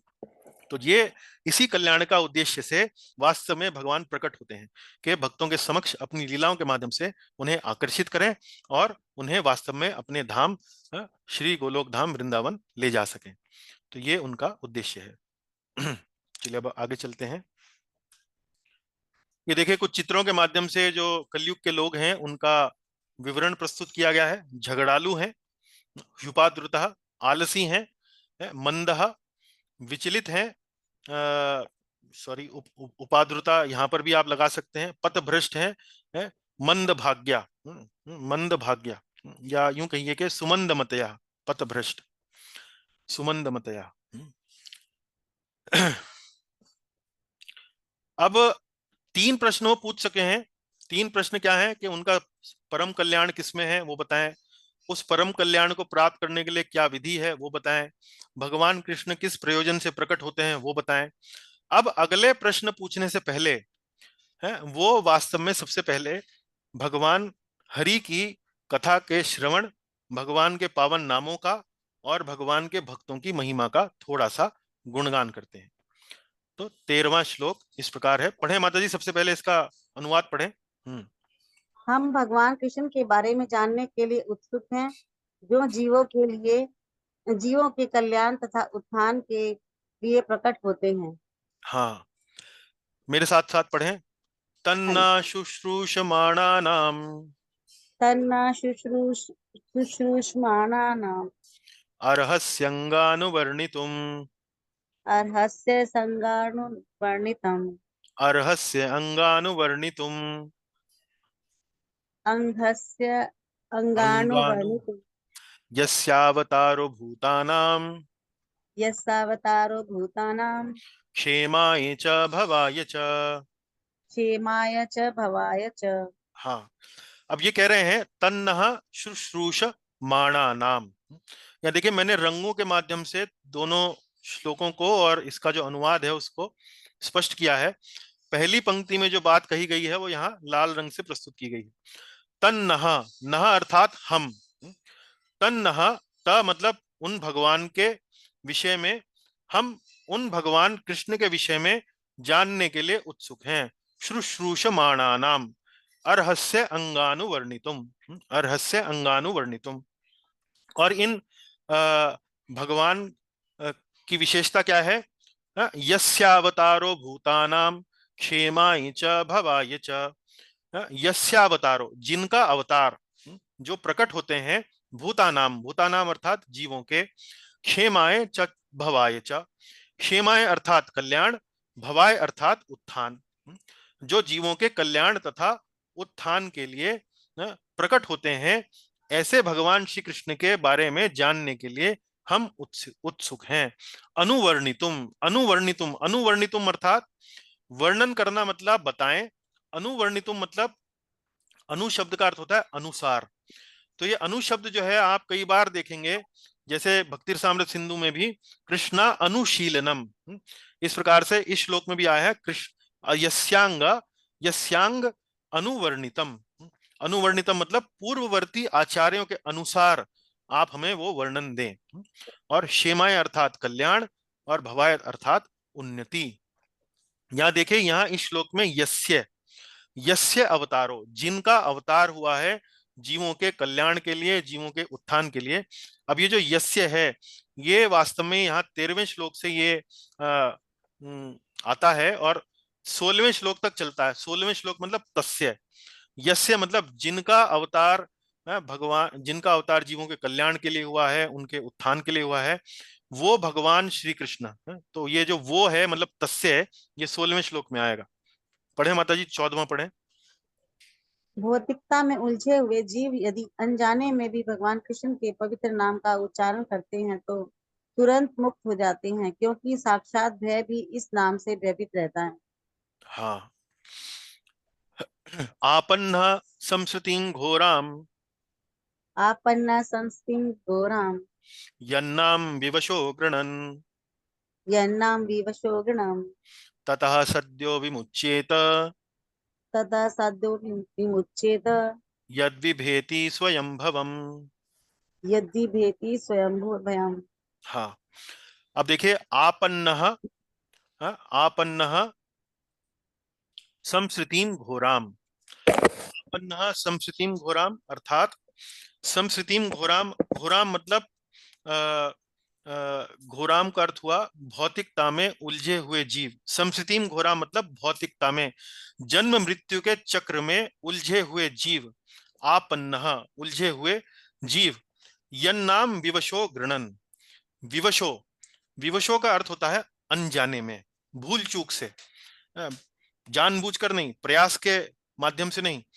कभी मान लीजिए कोई गाना गा रहे हैं और गाने में हरे कृष्णा हरे राम इस प्रकार से कोई गाना आया तो गा दिया भगवान का नाम। हमारी इच्छा भगवान का नाम लेने की नहीं थी, हमारी इच्छा तो गाना गाने की थी, गुनगुनाने की थी।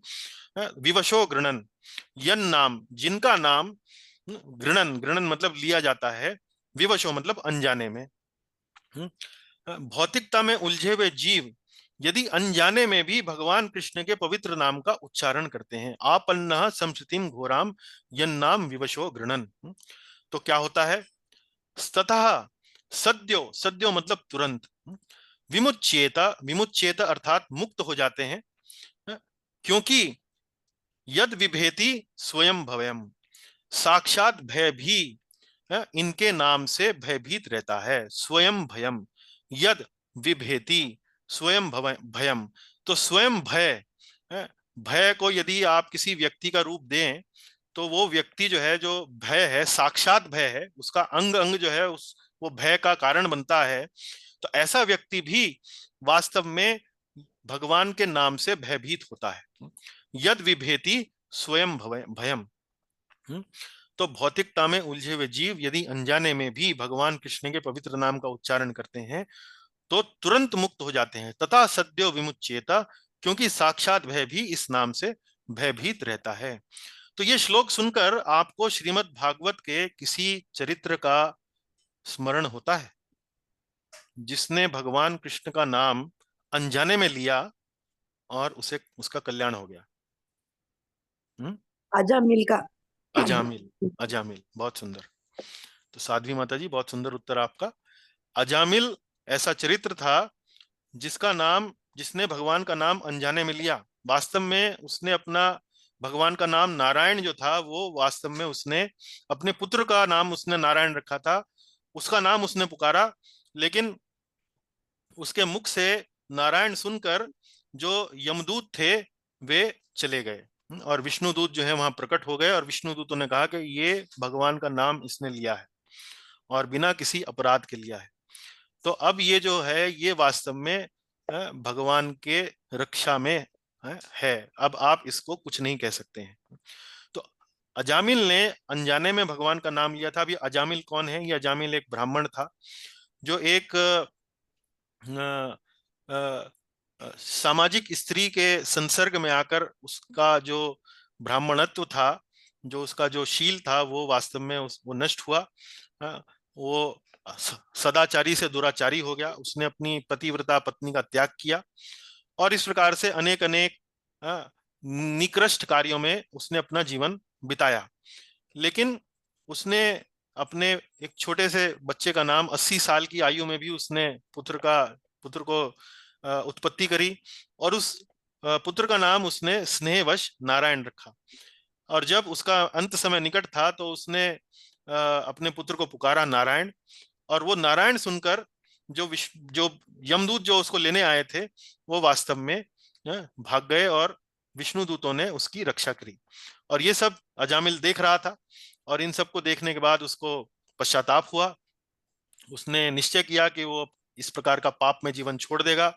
वह हरिद्वार गया, उसने अपना जीवन सार्थक किया और अंततोगत्वा भगवत धाम को उसने प्राप्त किया। तो भगवान के नाम में और भगवान में कोई अंतर नहीं है। जब हम नाम लेते हैं हरे कृष्ण, तो वास्तव में ये जो ये साउंड है, ये जो ध्वनि है, ये वास्तव में भगवान कृष्ण के ही समान है। और वास्तव में ये इसमें भगवान ने कहा है कि इसने इस शब्द में, इस ध्वनि में उन्होंने अपनी तमाम शक्तियां जो हैं वो निहित कर दी हैं, निवेशित कर दी हैं। तो इस शब्द में, इस ध्वनि में और भगवान के नाम में कोई अंतर नहीं है। नाम नाम अकारी बहुधा निज सर्वशक्ति ही, निज सर्वशक्ति। भगवान कहते हैं मैंने अपने नाम में अपनी सारी शक्तियां जो हैं वो निहित कर दी हैं।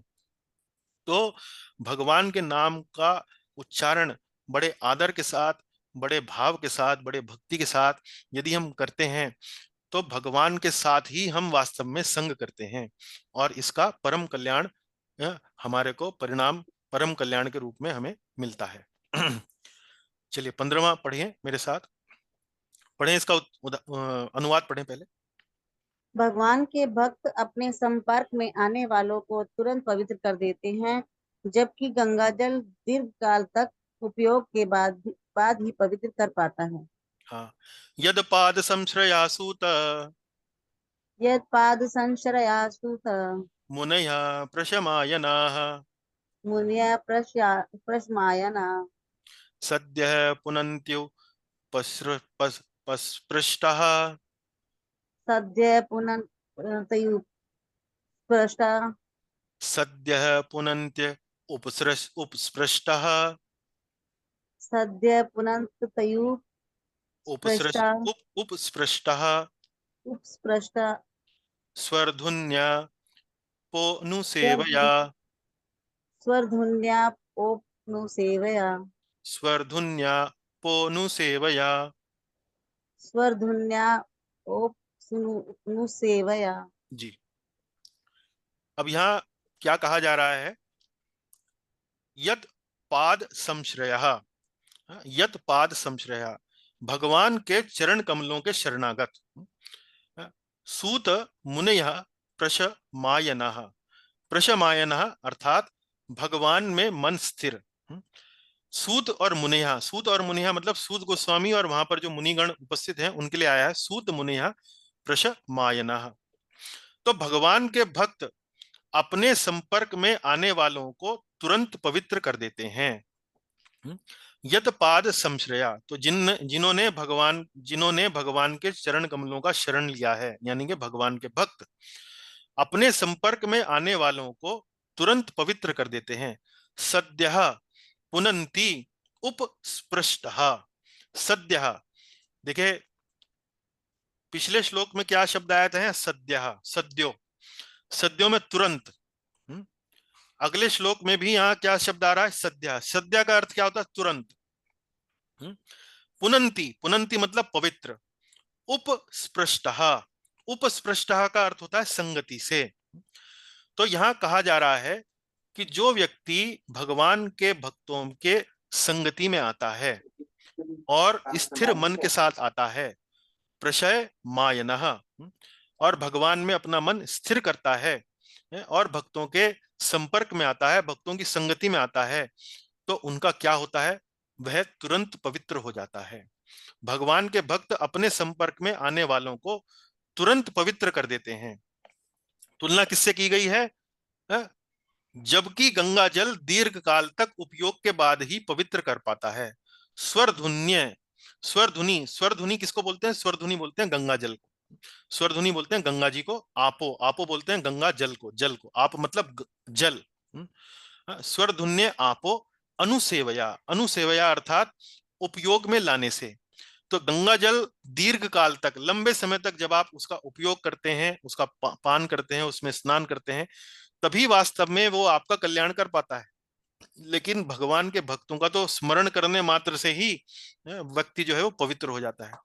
तो ऐसे भक्तों की यदि आप संगति करेंगे, उनकी सेवा करेंगे, तो कितने पवित्र होंगे उसकी तो आप कल्पना ही कर सकते हैं। आगे पढ़ें, 16वां पढ़ें माता जी। इस कलह प्रधान युग के पापों से उद्धार पाने का इच्छुक शुद्धि काम ऐसा कौन है जो भगवान के पुण्य यशों को सुनना नहीं चाहेगा? हाँ, को वा भगवतस्य तस्, को वा भगवतस्तस्य को वा भगवत तस्य पुण्य श्लोकेड्य कर्मणः पुण्य श्लोके कर्मणः शुद्धि कामो न शृणुयाद्य शुद्धि कामो न शृणुयाद्य अद्य शृणुयाद्य कलिमल्लापहम्, अद्य कलिमलापहम्। कलिमल्लापहम् कलिमल्लापहम्। जी, तो देखिए यहाँ पर क्या कहा गया है। हरे रंग को पहले पढ़ेंगे। को वा, को वा मतलब ऐसा कौन है? भगवतस्तस्य पुण्य श्लोकेड्य कर्मणः, ऐसा कौन है जो भगवान के भगवतस्तस्य भगवान के पुण्य यशों को, पुण्य यशों को, पुण्य श्लोकेड्य कर्मणः, पुण्य यशों को सुनना नहीं चाहेगा। शृणु या अद्य यशः, यशः अर्थात पुण्य यशों को, शृणु, शृणु अर्थात सुनना नहीं चाहेगा, नहीं चाहेगा अर्थात न, न शृणु या अद्यशः, और शुद्धि कामो कलिमल आपहम, और इस कलह प्रधान युग के पापों से उद्धार पाने के का इच्छुक। इस कलह प्रधान युग के पापों से उद्धार पाने का इच्छुक अर्थात शुद्धि काम। तो जो व्यक्ति इस कलयुग में पापों से शुद्धि चाहता है, तो वो कौन है? उसको बोलते हैं शुद्धि काम। और कलयुग जो है वो, चूंकि कलयुग का मतलब पाप, कलयुग में मतलब पाप होते हैं, तो कलयुग में पापों से शुद्धि की कामना करने वाले व्यक्ति को कहा गया है शुद्धि काम। तो इस कलह प्रधान युग के पापों से उद्धार पाने का इच्छुक ऐसा कौन है जो भगवान के पुण्य यशों को सुनना नहीं चाहेगा? जो भगवान के पुण्य यशों को सुनना नहीं चाहेगा। तो देखिए यहाँ पर 13वें श्लोक से लेकर 16वें श्लोक तक जो शौनक आदि ऋषिगण हैं, वो भगवान की कथाओं के श्रवण के बारे में, भगवान के पावन नाम के बारे में और भगवान के भक्तों की महिमा के बारे में यहाँ पर गुणगान कर रहे हैं। और ये कह रहे हैं कि भाई ऐसे भगवान के भक्तों के बारे में, ऐसे भगवान के पावन नाम के बारे में, ऐसे भगवान की कथाओं के बारे में कौन है जो है सुनना नहीं चाहेगा? जब उस व्यक्ति को इतने लाभ जो है इन इन इन सब बातों के बारे में पता लगेंगे, तो ऐसा कौन है जो उनके बारे में सुनना नहीं चाहेगा? तो ये 16वां श्लोक हुआ। और इसके बाद हमारे पास अभी 17, 18, 19, 20 और 21 और 22 और 23 श्लोक और भी बाकी हैं। इन पर हम चाहेंगे कि अगली कक्षा में थोड़ा सा चर्चा आगे करें। आज हमारे पास समय इतना नहीं रहेगा, तो इन पर चर्चा हम अगली कक्षा में करेंगे। अब हम प्रयास करेंगे कि आप कोई प्रश्न हो तो उसका उत्तर, प्रश्न उत्तर के लिए इस कक्षा को खोल देते हैं। बाकी की जो चर्चा है वो पूरी नहीं हो पाएगी, तो अगली कक्षा में उसको करेंगे। जी चलिए, कोई प्रश्न है तो पूछ सकते हैं। दंडवत गुरुदेव। दंडवत प्रभु जी। एज यूजुअल बड़ी अच्छी कक्षा थी जी, बहुत बहुत धन्यवाद। आपसे जितना भी ज्ञान मिलता है अमूल्य है, और वो भी फ्री में। आपकी इतनी पुरुषार्थ है कि भगवान कृष्ण आपको और आपके परिवार को सब दे। मैं एक छोटा सा संशय कह लो, प्रश्न कह लो। जी, ये जो कलयुग के प्राणियों के आपने अभी बताए है, आलसी, मंदबुद्धि और इनका निवारण सिर्फ एक ही है, प्रभु का नाम। जी, ये परम कल्याण है। जी, परम कल्याण मतलब उन्होंने क्या प्रश्न पूछा है? प्रश्न ये पूछा है कि परम और समग्र कल्याण किसमें है? तो भगवान जी, नाम जो है वास्तव में परम कल्याण है, परम कल्याणकारी है। जी, जी। इससे जो आपको कल्याण, जो जो आपको परिणाम मिलेगा, उससे अधिक कल्याणकारी और कोई परिणाम होगा नहीं। जी, तो ये इसका परिणाम। वास्तव में तो उत्तर तो भक्ति है। भक्ति मतलब, भक्ति में अनेक अनेक अंग हैं। उसकी चर्चा हमने अपनी भक्ति रसामृत सिंधु कक्षा में भी करी है। जी, लेकिन जी, भगवान नाम का जो उच्चारण है वो, और जो जप और कीर्तन है, वो हमारी एक सबसे प्रमुख, बल्कि यूं कहें कि सर्वश्रेष्ठ जो है वो हमारी साधना है, भगवान के जी, नाम का जप। जी गुरु जी। और उसके अतिरिक्त भी अनेक अनेक भक्ति के अंग हैं, जैसे भक्तों का संग करना है, भागवत का श्रवण करना है, भगवान को भोग लगाना है, भगवान के विग्रहों की अर्चना करनी है, पूजा करनी है, और भी अंग है। लेकिन प्रमुख जो है वो कौन सा है? हरि नाम कीर्तन। जी गुरु जी। तो सिमरन में है कि हरि नाम उसको। कीर्तन। जी, जी, हरि नाम। जी, सिमरन तो स्मरण हो गया। जी, जी, जी गुरु जी। हाँ, हाँ, सिमरन में और नाम स्मरण में फर्क है। नाम जब लेते हैं तो स्मरण होता है ना, नाम लेते हैं जी तो गुरु स्मरण होता है। जी, जी गुरु जी, थैंक यू गुरु जी। जी धन्यवाद। हाँ जी, थैंक यू वेरी मच सबको। सुधा निधि प्रभु, आप भी कोई प्रश्न पूछना चाह रहे हैं? हरे कृष्णा प्रभु जी, बहुत बहुत आभार व्यक्त करना चाहता हूँ पहले तो प्रभु जी में। जी, दूसरा, प्रभु जी जैसे एक बड़ी बात मेरे को बहुत सुंदर लगी और मन को छू गई मेरे, वो आपने कही कि, क्योंकि मैं सोचता था कि तीसरा श्लोक जो है भागवत का निगम कल्प तरोर वाला, उसमें सुखदेव जब तोता जो है उसी फल को कहते हैं चोंच मारता है जो मीठा ऑलरेडी। हाँ, मैंने वो पॉइंट नोट किया जो मेरे कई समय से था वो प्रश्न मेरे मन में। आपका जो भगवान के प्रति प्रेम है प्रभु जी और भक्ति है, हाँ वो आपके शब्दों से ना उसमें जब जुड़ी बीच में, तो भागवत का रस मुझे आज प्राप्त हो गया और भी फल मीठा हो गया। जैसे आपने कहा ना, चलिए सुखदेव वो तो चलिए हम इस पर चर्चा बाद में कर लेंगे। आपका कोई प्रश्न है तो पूछिए अभी। जी। प्रश्न है प्रभु जी, ये जो ऋषि मुनि इकट्ठे हुए थे सब वैष्णव थे? हम्म। ये सारे वैष्णव थे? जी, ये आवश्यक नहीं है कि ये सारे वैष्णव थे। इसमें से कई जो ऋषिगण थे वो कर्मकांडी भी थे, कई ज्ञानकांडी भी थे, कुछ हो सकता है कुछ भक्तगण भी हो। और इसके बारे में जो अधिक जानकारी है वो आपको आगे जब भागवत में विशेष रूप से दूसरे स्कंद को जब आप पढ़ेंगे तो जी। उसमें आपको स्पष्ट हो जाएगा। लेकिन ये आवश्यक नहीं है कि सारे के सारे वैष्णव थे। क्योंकि आपने बीच में लिखा ना कि उन्होंने कहा कि हम कृष्ण के बारे में सुनना चाहते हैं, तो कृष्ण के बारे में तो बाकी सुनेंगे नहीं अगर मायावादी होंगे हाँ, दूसरे। तो उसमें तब से मुझे लगा। कुछ कुछ जो है वो वैष्णव भी थे ना, कुछ ऐसा नहीं था अच्छा कि जी, सारा वो मिक्स क्राउड था एक तरह से। ठीक है। ठीक जी। है। बाकी प्रभु जी, जब ये कथा हुई तो उस समय तो कलयुग प्रारंभ हो चुका था ना, हाँ जी, हो चुका तो था। फिर 1000 वर्ष तक के उन्होंने सुनने की इच्छा जाहिर की, तो आयु तो कलयुग में 100 वर्ष ही है औसत आयु। 1000 का फैसला कर लिया उन्होंने। अब ये तो मुझे नहीं मालूम कि ये 1000 वर्षों का उन्होंने क्यों अरेंजमेंट किया। जी पर जी पहले जो ये कार्यक्रम हुआ करते थे, देखिए पहले तो देखिए यज्ञ के लिए उपस्थित हुए। जी। यज्ञ जो है वो वास्तव में कोई भक्ति का अंग नहीं है। हाँ जी, हाँ या जी। भक्ति रसामृत सिंधु भी देखेंगे तो उसमें यज्ञ को भक्ति का अंग नहीं बताया गया। जी तो जी यज्ञ जी करने के लिए उपस्थित हुए, मतलब शायद उनकी जो इच्छा थी कोई कर्म कांड करने की थी या कोई इस प्रकार का जी प्रयोजन करने की थी। लेकिन जी। यज्ञ के बाद जो है वो कई बार आपस में जब ये मिलते जुलते थे तो उस समय जो है कथा कीर्तन इत्यादि किया करते थे।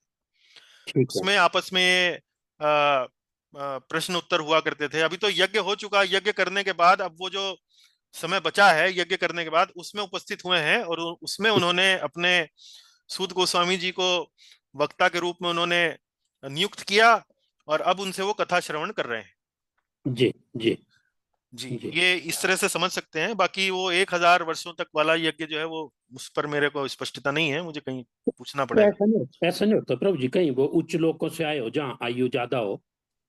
अब ये ऐसा भी हो होते सकता है कि हैं। चूंकि वो अब द्वापर युग जो समाप्त हो रहा है तो अब जब कोई चीज बीच में होती है, ना जी पूरी जी तरह से द्वापर खत्म हुआ ना पूरी तरह से कलयुग आरंभ हुआ, तो संभव है कि भाई द्वापर वाली आयु रह गई हो उनकी। जी। जी जी जी जी जी। जी। बहुत बहुत धन्यवाद प्रभु जी, आपने तो जो भागवत सुबोधनी है उसका भी बहुत अच्छा ट्रांसलेशन से भी अच्छा मिला ये, क्योंकि वहां हम्म। पर भी समग्र एवं परम कल्याण किसमें है, समग्र शब्द जो आपने जोड़ा है ना, हम्म। ये मैंने कहीं नहीं सुना। आपने जो उसकी इतनी सुंदर व्याख्या की कि ऐसा नहीं आधा अधूरा ही बताना हमें, कल्याण कुछ हो जैसे गवर्नमेंट की स्कीम में होती है, आज थोड़ा कल्याण होगा कल को ना हो। और आज तक ये प्रश्न पूछा ही नहीं गया पार्लियामेंट में, आज तक 60,000 नेता हो गया 1947 के बाद जो प्रश्न उन्होंने पूछा, और आपने इतने सुंदर भाव से समझाया। बहुत बहुत आभार। जी, मेरा भी बहुत बहुत आभार, आपने इतना उत्साह थैंक किया, यू। इतना अच्छे से प्रश्न किया, बहुत बहुत धन्यवाद जी। धन्यवाद। जी, अन्य कोई और प्रश्न हो तो? प्रभु जी, ये हाँ। खंड में लिखा है, वे अपने संपर्क में आने वालों को तुरंत पवित्र कर देते हैं, हम्म। जबकि जी। गंगा जल दीर्घ काल तक उपयोग करने के बाद भी वह पवित्र नहीं कर पाता। और कहते हैं कि मृत्यु पे मरते हुए व्यक्ति को जरा सा 2 बूंद गंगा जल दे दीजिए तो उसकी मुक्ति हो जाती है। उसमें इतनी इतनी शक्ति है। जी। देखिए इसमें वास्तव में प्रभुपाद जी ने जो वर्णन किया मैंने वो बताया है। जी यदि आप सारार्थ दर्शनी पढ़ेंगी तो उसमें उसमें इस तरह से लिखा है। विश्वनाथ चक्रवर्ती ठाकुर ने थोड़ा सा अलग तरीके से व्याख्या करी है। जी उन्होंने ऐसा कहा है कि गंगा जल में स्नान करने से व्यक्ति पवित्र हो जाता है, और लेकिन भगवान के भक्तों का स्मरण करने मात्र से पवित्र हो जाता है। जी तो वहां पर थोड़ी सी व्याख्या अलग, थोड़ी सी भिन्न है।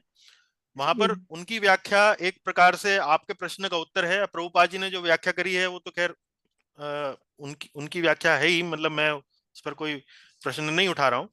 पर मेरा कहने का भाव यह है कि विश्वनाथ चक्रवर्ती ठाकुर ने जिस प्रकार से व्याख्या करी है, उन्होंने ये कहा है कि गंगा जल से पवित्र यदि होना है उसके संपर्क में आना पड़ेगा, करना पड़ेगा, बिल्कुल। जी जी लेकिन भक्तों के तो स्मरण मात्र से व्यक्ति पवित्र हो जाता है। जी जी जी प्रभु जी। तो शायद विश्वनाथ चक्रवर्ती ठाकुर जी ने जिस प्रकार से व्याख्या करी है उसमें आपके प्रश्न का उत्तर छुपा हुआ है। जी बहुत सुंदर प्रभु जी, बहुत अच्छा लग रहा है, बहुत सुंदर। जी थैंक यू, बहुत जी, सारा धन्यवाद धन्यवाद। रसेश प्रभु जी, आपका प्रश्न पूछिए। हरे कृष्णा प्रभु जी कपल ऑफ थिंग्स। एक तो अभी जी ये जो माता जी ने क्वेश्चन पूछा, तो हाँ, इवन गीता महात्म्य में गंगा जल और गीता जी को कंपेयर किया गया है हम्म, कि गंगा जी आप बार बार नहाए, लेकिन अगर गीता जी एक बार पढ़े तो वो सेम रिजल्ट या बेटर रिजल्ट देता है। हम्म, मेरा एक क्वेश्चन नहीं है, बट इन जनरल हम लोग हम्म, ये जो क्लास है it's a like a summary study. जी तो एज होमवर्क हम्म, हमको जो ट्रांसलेशन पर्पट है हम्म, वो अपने समय में खुद पढ़ के आना है, सो दैट द हाँ, class can be more effective. वो तो है ही, वो तो है ही। आप क्लास में पढ़कर आए तो और अच्छा है, क्लास में सुनने के बाद पढ़ें तो वो भी अच्छा है।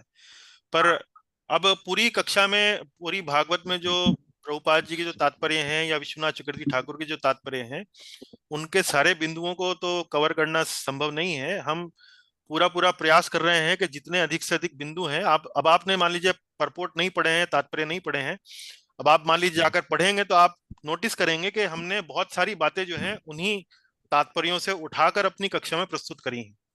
जी, तो आपका सजेशन क्या है, मतलब सजेशन यही भागवत? है, सजेशन तो प्रभु जी हमेशा से यही है कि जितना अधिक श्रवण हो, जितना अधिक श्रवण का अर्थ केवल ये नहीं है कि सुनना, पढ़ना भी श्रवण होता है, क्योंकि जब आप पढ़ते हैं तो वास्तव में जो लेखक है पुस्तक का वो अपनी बात बोल रहा है और आपके अंतर मन में वो श्रवण कर रहे हैं आप, तो पढ़ना भी श्रवण ही है। जी जी, तो आप ठीक है अवश्य प्रभु। अवश्य ही आप इन पुस्तकों को पढ़ें, पढ़कर आए तो और भी अच्छा है। और हम तो इस संबंध में श्लोक का स्मरण भी करा रहे हैं। श्रवण तो है ही, स्मरण भी है कि यदि आपको श्लोक जो है बहुत अच्छे से स्मरण हो जाए तो उससे वो भी बहुत अधिक कल्याणकारी है। जी, ठीक है, थैंक यू प्रभु जी। हरे कृष्ण। धन्यवाद। हरे कृष्ण। चलिए जी, अन्य कोई प्रश्न है?